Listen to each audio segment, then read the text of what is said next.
जय हिंद। आप देख रहे हैं बाहु एक्सप्रेस और मैं हूं आपके साथ राजेंद्र राणा। 14 दिन बीत चुके हैं। पीएचई डिपार्टमेंट के जितने भी जो सीपी वर्कर हैं, अस्थायी कर्मचारी में काम छोड़ हड़ताल पर हैं। शहर हो गांव हो, पीने के पानी को लेकर हाहाकार मचा हुआ है। लगातार प्रदर्शन सरकार के खिलाफ, एलजी प्रशासन के खिलाफ लगातार सड़कों पर इस समय धरने प्रदर्शन जारी हैं और जनता के सब्र का बांध अब लगता है टूटने वाला है। अब जनता भी सड़कों पर आने के लिए पूरा मन बना चुकी है, क्योंकि पीने के पानी की बूंद बूंद को जनता इस समय तरस रही है।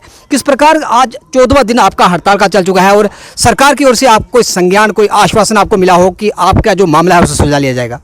2-3 बार हमारे जो टॉप लीडरशिप है जम्मू में, जो हमारे वर्कर्स हैं, उनको बुलाया गया है, लेकिन उसका कोई भी रिजल्ट राजेंद्र जी नहीं हुआ है। मैं आपके माध्यम से जनता तक भी और अपने सभी वर्कर्स तक की आवाज़ पहुंचाना चाहता हूं कि सरकार जो पिछले 14 दिनों में हमने जो सरकार का मूड देखा, उससे हमें ये लगता है कि सरकार अपनी आंखें बंद की हुई है, जैसे हम कोई काम नहीं कर रहे।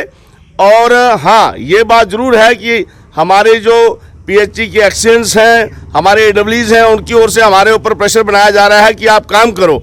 लेकिन हमारा क्या मसला है? हमारी जो परेशानियां हैं, जो पिछले 26 वर्ष से हम भुगत रहे हैं, उसका संज्ञान लेने के लिए ना हमारे पास कोई आया है। डिप्काम साहब ने एक बार हमारी जो है वो यूनियन के लीडर्स को बुलाया, वो भी उसका भी कोई जो है वो किसी रिजल्ट पे बात नहीं पहुंची। डीसी साहब ने बुलाया, वो भी नहीं पहुंची। एसएसपी साहब ने बुलाया, वो भी नहीं पहुंची है। कोई हमारी सुध लेने के लिए अभी तक तैयार नहीं है। आज 14वां दिन है और किसी ने हमसे बात करना या हमारे मुद्दे को जो है वो सीरियसली लेना किसी ने उपयुक्त नहीं समझा। तो डिपार्टमेंट के अंदर आपकी हड़ताल के बाद इस समय हड़कंप मचा हुआ है। पीने के पानी के लिए जनता तरस रही है। क्या आपको लगता है कि आपके मामले को सुलझा लिया जाएगा, अथवा जो परमानेंट मुलाजिम हैं उनके सहारे जो डिपार्टमेंट चल पड़ेगा? ये तो बिल्कुल हमें विश्वास है कि जो परमानेंट स्टाफ है उसके आधार पर ये डिपार्टमेंट नहीं चल सकते। राजेंद्र जी, हम जानते हैं कि हमारा डेली वेजर कितना काम करता है और डेली वेजर्स का क्या योगदान है। हम लोग इसीलिए जो है डेली वेजर्स के, क्योंकि 26 वर्ष हो गए एक डिपार्टमेंट को हमारे डेली वेजर्स चला रहे हैं।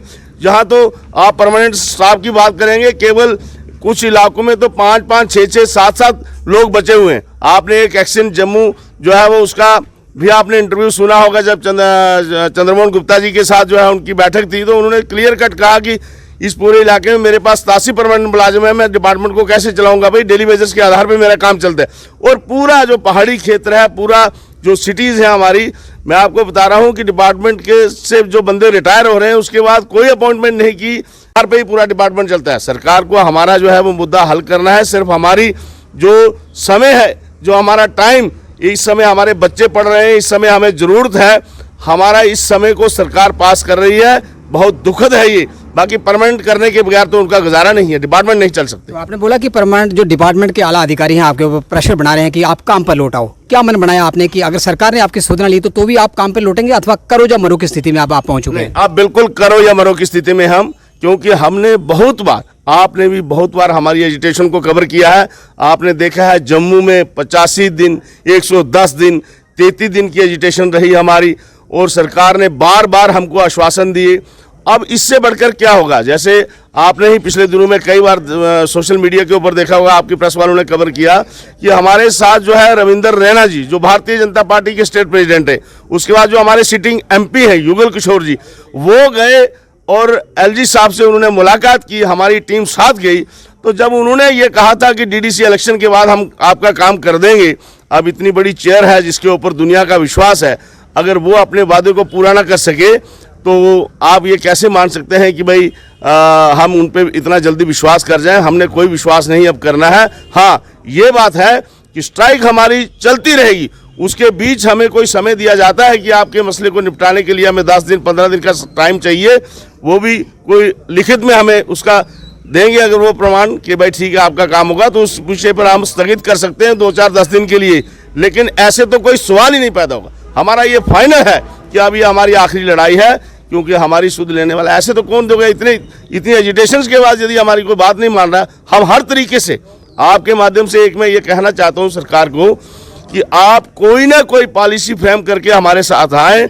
हमने हर ऑप्शन दिया सरकार को, ठीक है, कि हमारे जो जिन लोगों के 10 वर्ष पूरे हो चुके हैं, एटलीस्ट आप उनको तो उठाओ, ताकि बाकी वालों को ये लगे कि जैसे जैसे हमारा समय पूरा होता जाएगा वैसे वैसे हमारी सर्विस जो है वो उसको रेगुलर किया जाएगा। लेकिन एक भी आदमी PHE daily wages PHE department का नहीं उठाना, ये तो बहुत दुर्भाग्यपूर्ण है और हम इस एजिटेशन को ऐसे कभी भी वापस लेने वाले नहीं हैं। तो डीडीसी चुनावों के बाद आपके मसले को सुलझा लिया जाएगा, ऐसा कहना था उपराज्यपाल मनोज सिन्हा साहब का। डीडीसी इलेक्शन तो हो गया, अब विधानसभा इलेक्शन के बाद आपके मामले को सुलझा लिया जाएगा। अगर ऐसी स्टेटमेंट फिर आती है तो क्या आप विधानसभा चुनावों के अंदर हिस्सा लेंगे या काम पर लौट आएंगे? सर मैं तो ये रिक्वेस्ट, पहले तो मैं आपका शुक्रिया राजेंद्र जी, शुक्रिया आपके चैनल का शुक्रिया अदा करना चाहता हूँ। मैं तो बिल्कुल नहीं चाहता हूँ कि ये झूठी गवर्नमेंट है, क्योंकि इन्होंने डीडीसी इलेक्शन से पहले हमें कहा था कि इसके इलेक्शन के बाद, जैसे एलजी साहब ने कहा था कि हम डीडीसी का इलेक्शन चल रहा है, इसके बाद हम आपका काम। भारतीय जनता पार्टी जो इस रूलिंग गवर्नमेंट इस टाइम चल रही है सेंटर में और स्टेट में भी झूठी का राज है।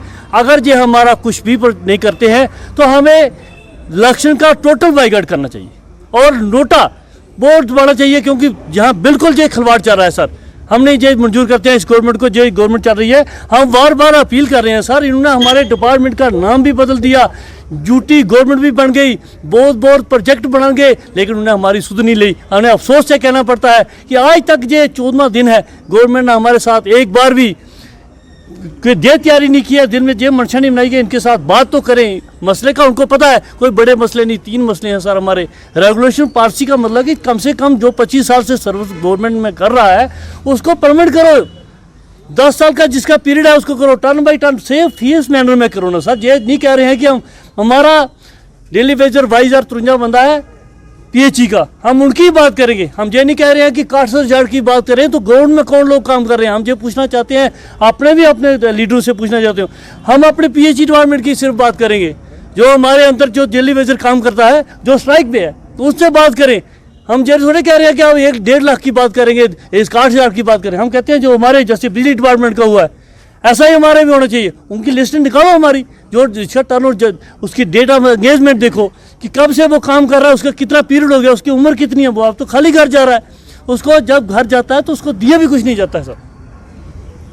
तो सरकार की करनी और कथनी से इस समय जो पीएचई डिपार्टमेंट के डेली वेजर हैं उनका विश्वास उठ चुका है। अब वे करो जो मरो की स्थिति में है। इनका कहना है कि अगर सरकार रेगुलाइज पॉलिसी को लेकर नहीं आती, अगर सरकार इनको कोई लिखित में आश्वासन नहीं देती, तो अब वे काम पर नहीं लौटेंगे। लेकिन फिलहाल अब देखते हैं कि जम्मू कश्मीर के अंदर जिस प्रकार से आगामी कुछ ही माह के बाद विधानसभा के चुनाव होंगे, उन चुनावों को देखते हुए किस प्रकार इस मामले को सुलझाने के लिए केंद्र सरकार, जम्मू कश्मीर का एलजी एडमिनिस्ट्रेशन किस प्रकार इनकी सहायता करता है।